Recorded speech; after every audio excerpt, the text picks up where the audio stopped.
새 주간이 시작하는 월요일입니다. 말씀 충만, 성령 충만하십시오. 오늘의 말씀 누가복음 5장 4절과 5절을 읽겠습니다.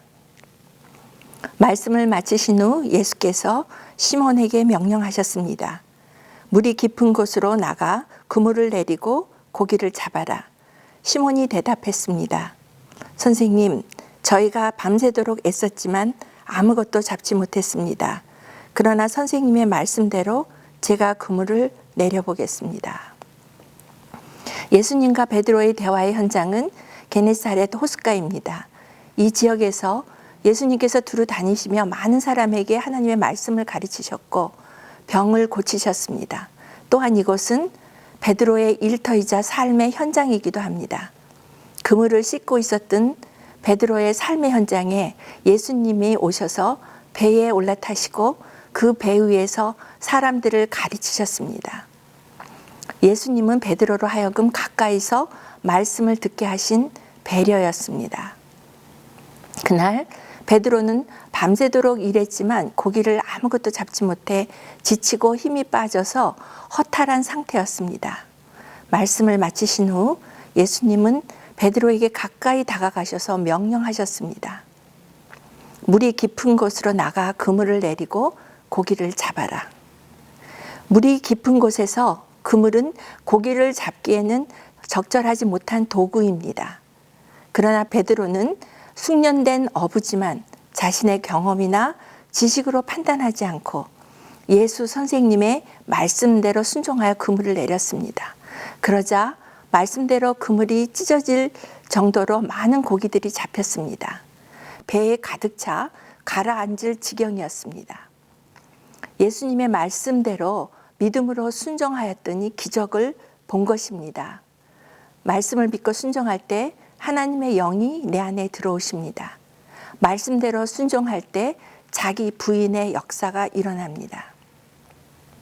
기적을 본 베드로는 예수님 앞에 철저히 죄를 깨닫고 초라한 자신의 실체의 모습을 보았습니다.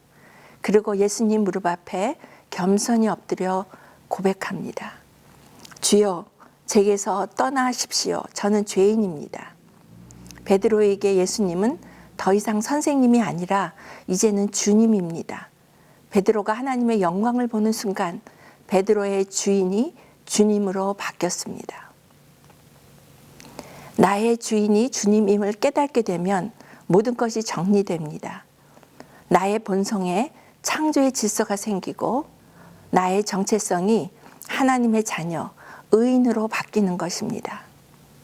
하나님의 말씀은 진리이고 살아있는 능력입니다. 우리가 말씀 위에 우리의 삶을 세운다면 우리의 삶은 잘 될 수밖에 없습니다. 인간을 만드신 하나님께서 우리가 살아가는 데 필요한 말씀을 성경에 다 주셨습니다. 창조의 말씀이 인식되기도 전에 우리 DNA에 새기기도 전에 이미 학습된 지식과 경험과 이론들로 만들어진 잘못된 세계관들이 우리 안에 있다면 진리를 받아들이고 말씀에 순종하기가 어렵고 장애가 될 수 있습니다. 그래서 우리의 할 일은 성경 말씀을 항상 머리에 두고 생각하며 말하고 말씀대로 순종하기를 결단하는 것입니다. 말씀을 가진 자는 세상의 어떤 상황에도 흔들리지 않습니다. 이런 자는 모든 것을 예수님께 드릴 수 있기에 더 이상 두려움이 없습니다.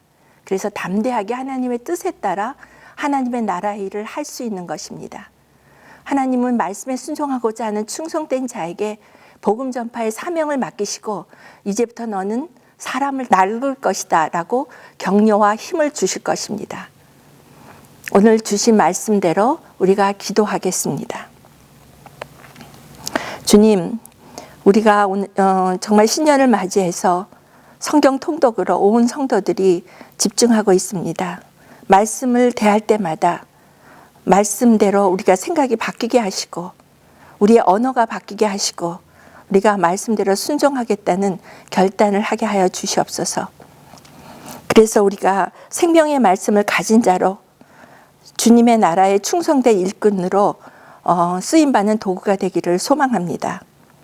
주님 오시고 만날 때까지 이 땅에서 복음 전파의 사명을 다할 수 있도록 우리를 힘주시고 이끌어 주시옵소서. 감사드리며 모든 말씀 우리 주 예수 그리스도 이름으로 기도드렸습니다. 아멘.